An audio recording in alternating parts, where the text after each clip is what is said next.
Salut, c'est Trado, content de vous retrouver pour la mise à jour des zones d'accumulation rationnelle pour l'or et l'argent et les platinoïdes. On commence par les actualités que j'ai trouvées pour vous. Première actualité, elle vient du site l'or et l'argent.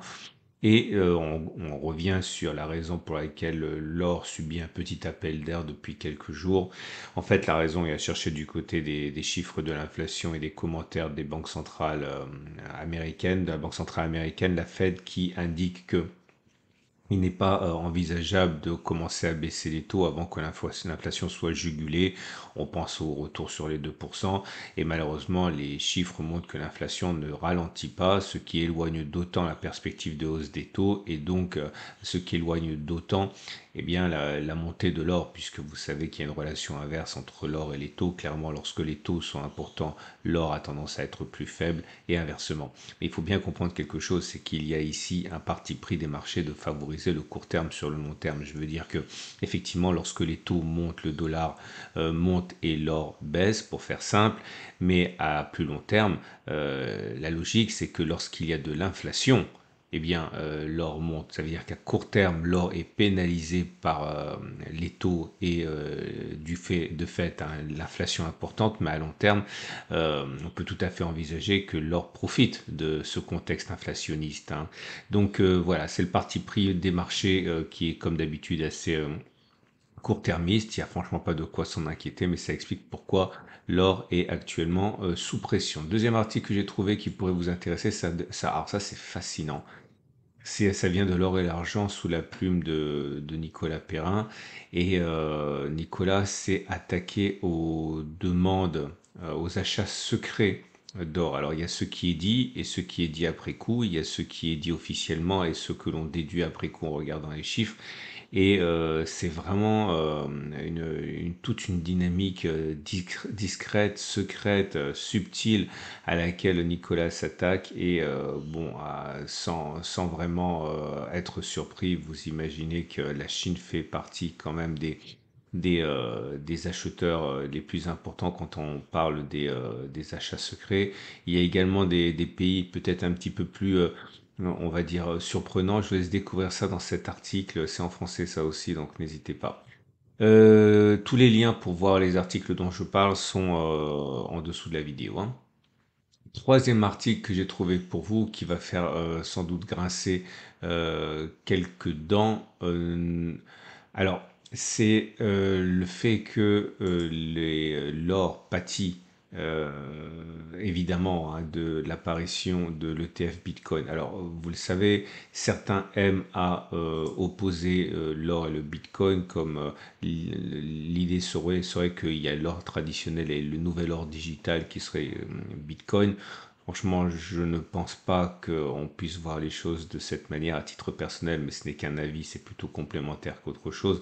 Ce qui est sûr, c'est que les petits porteurs, contrairement aux institutionnels, comme on l'a vu mercredi, contrairement aux banques centrales, ont décidé d'abandonner, au moins provisoirement, leurs achats d'or pour se ruer sur les ETF Bitcoin.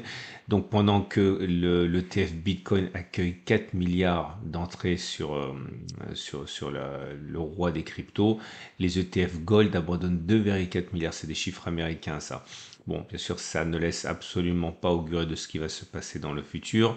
Ça ne laisse absolument pas non plus imaginer ce qui se passe au niveau du physique. Mais en tout cas, vous savez que j'ai toujours opté pour la transparence au niveau des informations que je vous donne. Certains y voient la fin de l'or et une renaissance de Phoenix hein, pour Bitcoin. En tout cas, je vous rappelle que si vous êtes intéressé par Bitcoin mais que vous ne faites pas confiance au Bitcoin ETF, au Bitcoin papier, vous avez la possibilité avec mon partenaire au coffre par le biais de ça succursale de sa franchise Cryptcool, hein, d'acheter du vrai Bitcoin qui sera conservé comme votre or dans un coffre non connecté à l'Internet, non piratable, avec des procédures super simplifiées d'achat. Bref, j'en parle parce que justement c'est la preuve que or et Bitcoin ne sont absolument pas, à mon avis, opposés. Hein. C'est comme opposer une action à une autre action. Hein. C'est plus compliqué que ça. On peut tout à fait être diversifié. En tout cas, voilà, vous retrouvez retrouvez tous ces articles sur mon site. Vous avez également la possibilité de visiter justement les services proposés par Aucoffre et Veracash, dont je suis moi-même client et fan depuis de très nombreuses années. Et bien sûr, j'en viens d'en parler, Cryptcool. Dernière chose qui pourrait vraiment vous intéresser, je viens de terminer la petite série que j'ai produite pour Cryptcool, avant une deuxième série sans doute plus tard, où je viens de mettre la vidéo d'utilisation des bougies Aiki-Nashi que vous connaissez bien si vous êtes des fidèles de mon format. Donc ça y est, accumulation rationnelle, support, résistance, moyenne mobile, Aiki-Nashi, tout ça c'est en place sur le site de Cryptcool, des petites vidéos de 2-3 minutes pour vous familiariser avec ces principes et surtout devenir autonome, indépendant dans vos propres analyses, dans vos propres graphes. Tout ça, vous avez les liens en dessous de la vidéo. On passe tout de suite aux zones d'accumulation rationnelle sur les métaux précieux. Et on passe à présent aux zones d'accumulation rationnelle avec l'or libellé en euros qui rebondit mollement mais qui rebondit calmement. On n'a pas eu l'occasion de retourner chercher les 18,42, 18 euros longs, c'est dommage. Bon, c'est pas très grave parce que ça a déjà fait l'objet d'accumulation dans les zones cerclées, mais pour bien faire, j'imagine qu'il aurait fallu aller les chercher.